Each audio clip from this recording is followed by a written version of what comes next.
Baiklah, bismillahirrahmanirrahim. Assalamualaikum warahmatullahi wabarakatuh, teman-teman. Perkenalkan, nama saya Fahrul Rozikin dari jurusan Ilmu Kesehatan Masyarakat, Fakultas Kesehatan Masyarakat Universitas Sriwijaya. Eh, Sekarang peminatan AKK semester 5. Baiklah, teman-teman, di sini saya akan menjelaskan tentang analisis kebijakan kesehatan dengan pendekatan segitiga kebijakan. Di sini kebijakan yang saya ambil yaitu Peraturan Gubernur Daerah Khusus Ibu Kota Jakarta nomor 88 tahun 2020.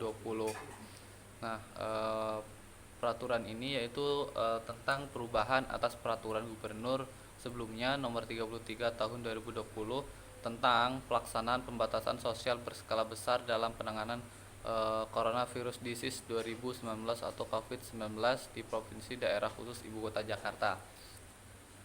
Baik teman-teman, sebelum memasuki segitiga kebijakan di atas, saya akan menjelaskan beberapa poin penting dalam kebijakan ini. Di sini saya akan menjelaskan poin penting yang pertama, yaitu dalam penghentian sementara kegiatan selama pemberlakuan SPBB, penanggung jawab sekolah dan institusi pendidikan lainnya itu wajib apa sih kewajibannya gitu. Kewajibannya yaitu ada 4. Yang pertama, memastikan proses pembelajaran tetap berjalan dan terpenuhi hak peserta didik dalam mendapatkan pendidikan. Yang kedua, kewajiban dari institusi pendidikan tadi melakukan pencegahan penyebaran virus corona atau COVID-19 di lokasi dan di lingkungan sekolah dan atau institusi pendidikan lainnya. Yang ketiga, menjaga keamanan sekolah dan atau institusi pendidikan lainnya. Yang keempat yaitu melarang peserta didik yang melakukan aktivitas berkumpul yang berpotensi melanggar protokol COVID-19.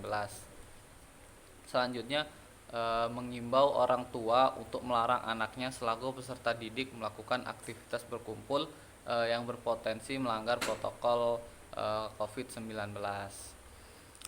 Itu untuk kewajiban-kewajiban penanggung jawab institusi pendidikan. Yang kedua yaitu upaya pencegahan COVID-19 di lingkungan sekolah atau institusi pendidikan lainnya itu dilakukan secara berkala. Yang pertama yaitu membersihkan dan melakukan disinfeksi sarana dan prasarana sekolah. Kemarin kan kita udah lihat juga nih banyak yang penyemprotan disinfektan untuk pencegahan virus corona. Selanjutnya itu menerapkan protokol pencegahan penyebaran COVID-19 bagi pendidik dan tenaga kependidikan lainnya. Nah, ini juga kemarin udah kita lihat nih betapa ketatnya untuk tenaga pendidikan, harus memakai masker, memakai sanitizer, dan harus di swab juga kemarin, dan juga wajib vaksin seperti itu. Baiklah, poin selanjutnya yang poin penting di peraturan ini yaitu selama pemberlakuan PSBB dilakukan pembatasan sementara aktivitas bekerja di tempat kerja atau kantor. Jadi untuk teman-teman kita yang bekerja itu selama pemberlakuan PSBB ini sangat dibatasi geraknya. Nah, dan yang untuk yang keempat, poin pentingnya yaitu dalam hal melakukan pengecualian terhadap pembatasan sementara aktivitas bekerja di tempat kerja atau kantor. Pimpinan tempat kerja itu wajib tuh mematuhi peraturan gubernur mengenai penerapan disiplin dan penegakan hukum protokol kesehatan sebagai upaya pencegahan dan pengendalian virus corona.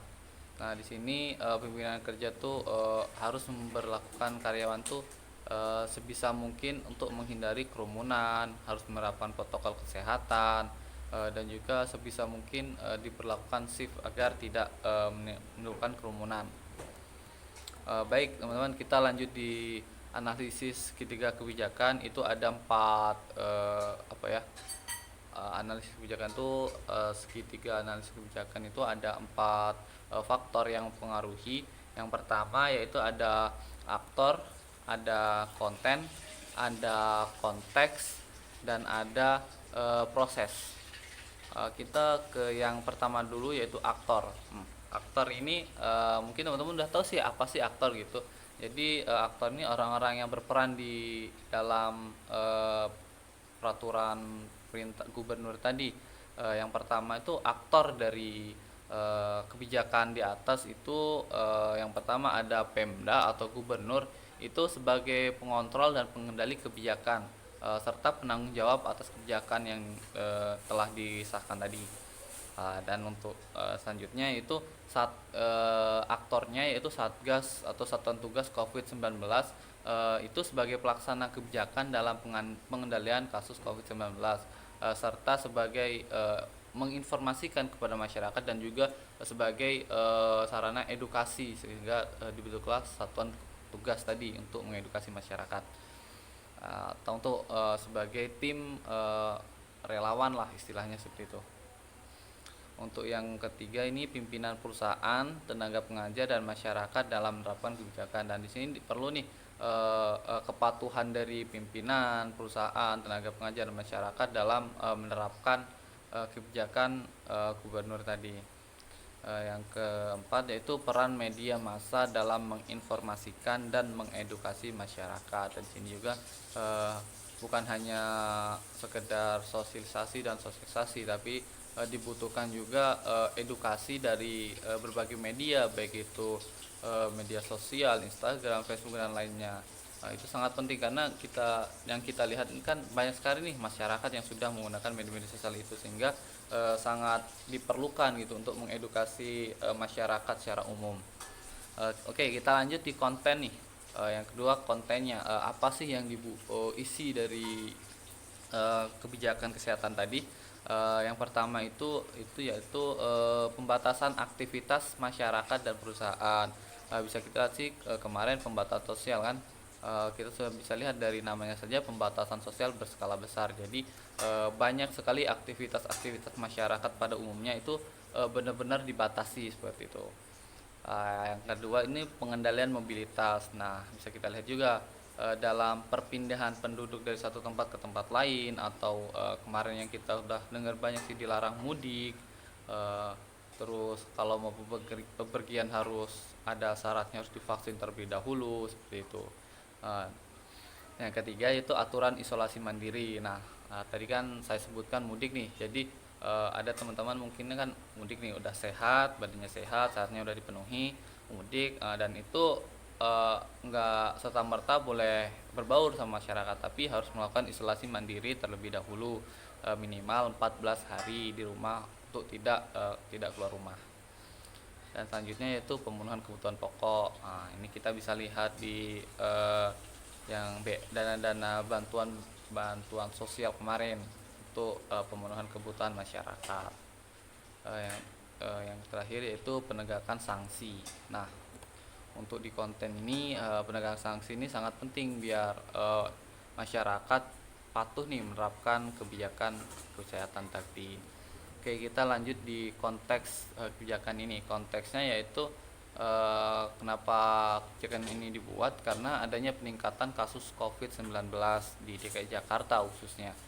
Nah, oke, yang selanjutnya itu konteks dari kebijakan ini yaitu sebagai upaya penanggulangan penyebaran COVID-19 agar eh, tidak apalagi ya tidak meningkat penyebarannya seperti itu, untuk menurunkan peningkatan penyebaran COVID-19. Yang keempat dari segitiga kebijakan kesehatan yaitu proses, dan proses ini yaitu kebijakan ini ditetapkan di Jakarta pada tanggal 11 September 2020 oleh Gubernur DKI Jakarta yaitu Bapak Anies Baswedan, dan mulai berlaku pada 14 September 2020. Tadi berarti ada jangka beberapa hari untuk menerapkan kebijakan ini. Jadi ditetapkannya di tanggal 11 dan diberlakukan kepada masyarakat itu tanggal 14 September 2020 bagi seluruh warga Jakarta. Baiklah teman-teman, mungkin itu saja yang bisa saya sampaikan. Kurang lebihnya saya mohon maaf, dan semoga apa yang saya sampaikan bisa bermanfaat untuk teman-teman semuanya. Terima kasih. Saya akhiri. Wassalamualaikum warahmatullahi wabarakatuh.